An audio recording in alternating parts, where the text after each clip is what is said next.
Alright friends, well we are back in Bleakfalls Barrow, and it's about 4:30 in the morning. I could not sleep, so guess what? Time for some Skyrim. I'm hanging out with my buddy Faendal here, and again he's one of my good subscribers is asking me why it looks like he keeps losing his clothes. I keep changing his armor. He's getting better and better armor, and he gets to pick whatever it is that he wants. So, you know, he happens to like this group, that set right there. Okay, so anyways, I will tell you that any dungeon you go into should have a variety of, this is technically a crypt, by the way. It should have a variety of traps. So, I will tell you that from time to time, you might want to be careful. So look at this little button on the floor. If you step on that thing right there is just going to smack you. You can imagine how much damage that's going to do. You can also use that to your advantage if you can't beat a pretty tough opponent. I will tell you that my buddy Faendal, he is not careful. He steps on this thing all the time. He gets freaking smacked. Now, I showed you guys earlier how you can pick up somebody. Alright. This guy, maybe he's really heavy. Let's see if I can pick him up here. Give me a foot. There we go. So, if I try to pick this guy up, well, he really doesn't want to be picked up, does he? And I drag him, and I want to set him on something like one of those pressure plates. Not that one. That's one of the reasons why they might want to pick up a body, okay? So if you pick up a body, there's a good chance you can use it to set off something like that pressure plate. Now, any good adventurer would know it's better to go around the backside than to fiddle with that pressure plate. And Faendal actually followed me this time. Pretty cool. Alright, so I'm going to tell you guys that I'm going to end up kiting this particular Draugr back. So let's see if we can shoot him here.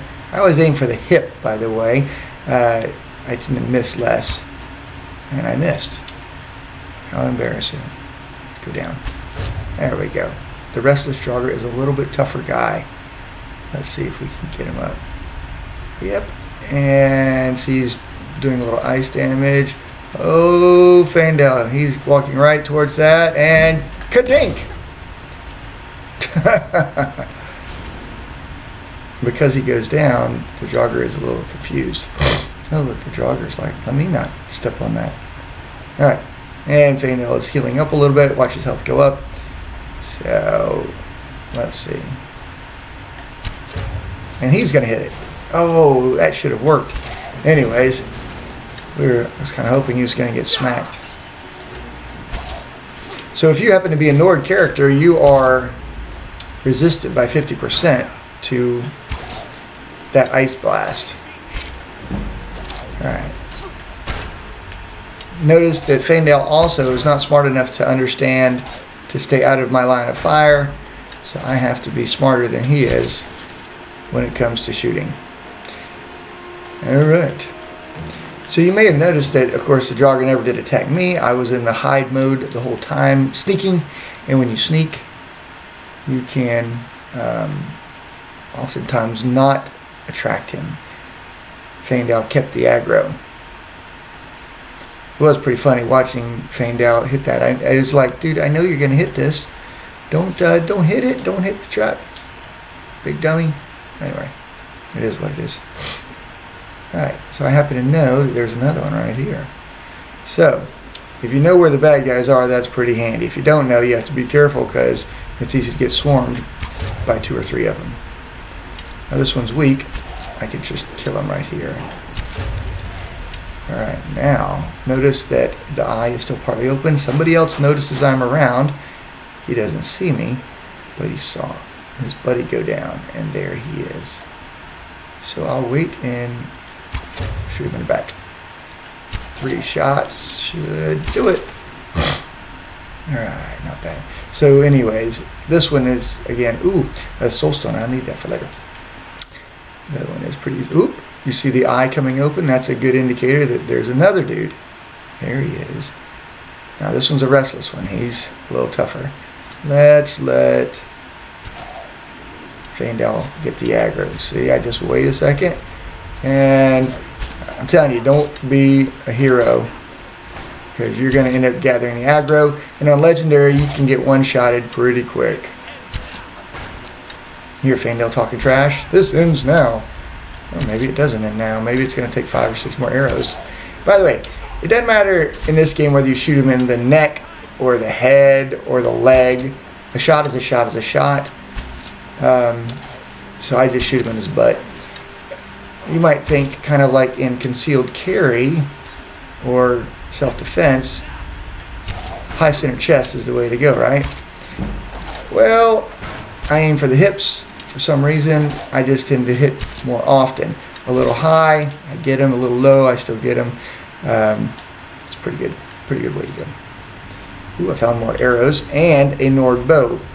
Now, when I look at my damage, it says that the Nord bow is 2 extra points of damage, so I'm going to take that for sure. And I'm going to equip it. Nord bow, 13. Orcish bow, 17. That doesn't make sense. I was using a different weapon. 17 is definitely better. Glad I checked that. Weird. What was I using? I was using the orc bow. Yeah, there we go. I don't know why it gave me bad information like that. Yeah, that was weird.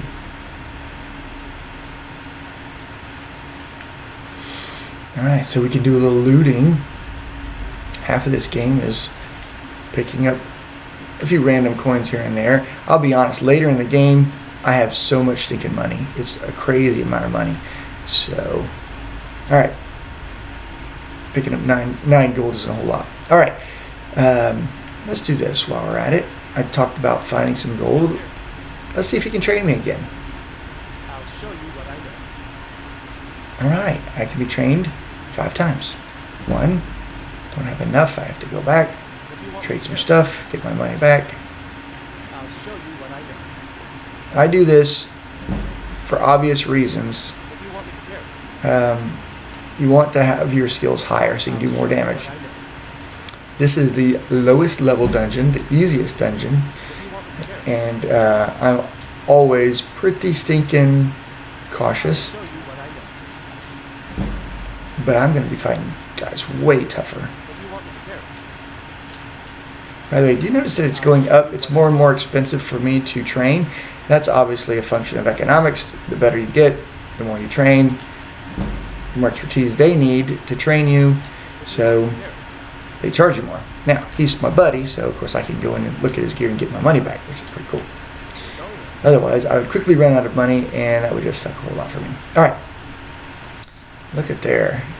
Now, I'm not going to shoot that guy, because I know that he's not going to come to life. This guy going to come to life. So let's do that. Let's see if we can get him. Notice again, I'm aiming about at his hips. Think there's a little bit of lift, a little bit of rise. I'm going to wait. Oh, let's see, he doesn't see me. Nope, he sees me. Alright, let's bail out a little bit. Alright, he's crushing Faendal with that big hammer. So, Faendal's getting stunned. He's not doing a lot of damage. He might come and get me, because I'm the only one doing damage on him.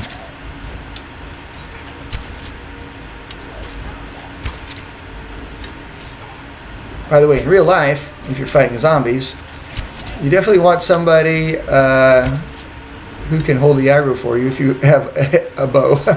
You don't want to be fighting zombies in real life with a bow and arrow. Sword and shield would be pretty good. If you have a firearm, that would be better. Alright. By the way, yes, there are zombies.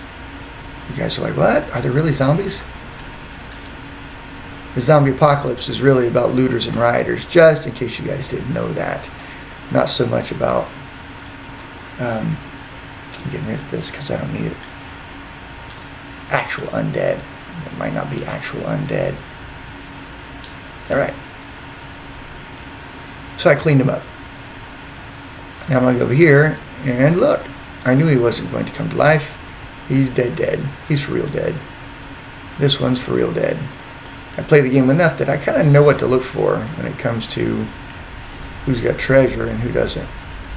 Did you guys know there was a chest up here? I did. Alright. Guess what? Time to do some lockpicking. Go to the right. Oh. Let's go a little bit more. Nope. It's the other way. Do you notice I didn't turn it as far? Let's see. Aha. Alright, so let's talk a little bit about the skill. Ooh, nice. I got a new war axe, and it's got a magic ability to do some shock damage. Pretty handy. Now, you can also recharge these with those soul stones, so kind of keep that in mind. Notice it says that it's got that little bar. It says 14 damage, 13 weight, 44 value. Then there's a bar underneath that. Once that bar is empty, it won't do any magic damage. You can still use it, but it just won't be magical. Okay, let's get rid of that, and let's go to, so the steel war axe does 13, the imperial sword does 11, right? Why not drop that, and we'll do that. Now we have two axes, dual wielding axes. Okay, so what I was saying earlier is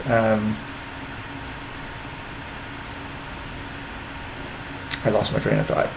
Dang it. Oh well. Man, that doesn't look very friendly, does it? So you can imagine I'm going to have to run through that. So let's kind of take a look at my guy. I can sneak, which is super slow. Alright. I can kind of jog, which is better, and I can push this button and I can sprint. I got to be able to use the sprint, so kind of keep that in mind. Alright, let's get rid of the weapon because you move faster with your weapon sheath. And we got to time it. Ready? It's like double dutch, right? Or like jump rope. Ready, and go! And then I push the chain, and that helps Faendal get through because he's dumb and his timing isn't good. Let's just say that if he had to do double dutch, jump rope, it wouldn't work. He would fail miserably. All right, now look at that pot. That pot is actually oil on fire used for light. If I shoot it, it will fall, and that oil will explode on whoever is below it. That is a neat little thing. Also, if it falls on me, it will burn me up as well, and I will die. All right. Ooh, my sneak increased, and I leveled up. Gravy. All right. This is a good time to pause. Remember, I've already done all the training I can do, so let's level up. Don't level up before you train. All right, now, I could throw a little bit into Magicka. I'm going to need that here directly. I'm going to put it in health. 200 points of health. Yay, that helps me. All right, let's see what I got here.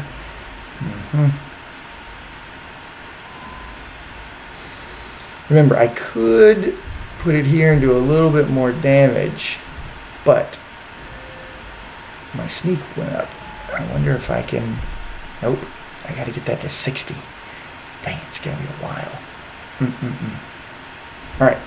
So it is... Let's stick it in archery. 60 extra points of damage. Now, I could do critical shot. That does me some extra damage, but only when I'm sneaking and hidden. Rarely do you do a critical without sneaking. All right. Eagle Eye, I can then zoom. Zoom would be pretty handy, but guess what? This is the one I really want. Arrows Stagger. That gives me an extra, if I shoot somebody, most of the time, unless you're fighting a dragon or something really big,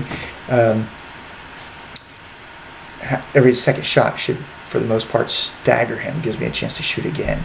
Then later, I'm going to want quick shot. That means you can draw faster, shoot faster. It means more damage also. I'm going to hold off because damage is what I want. Now you're going to get excited to do a lot of different things, but I would say keep it simple in the beginning. Okay, I remember what I wanted to tell you guys last time. I was saying, talking about picking locks, right? Bad out of time. And we'll end up on this.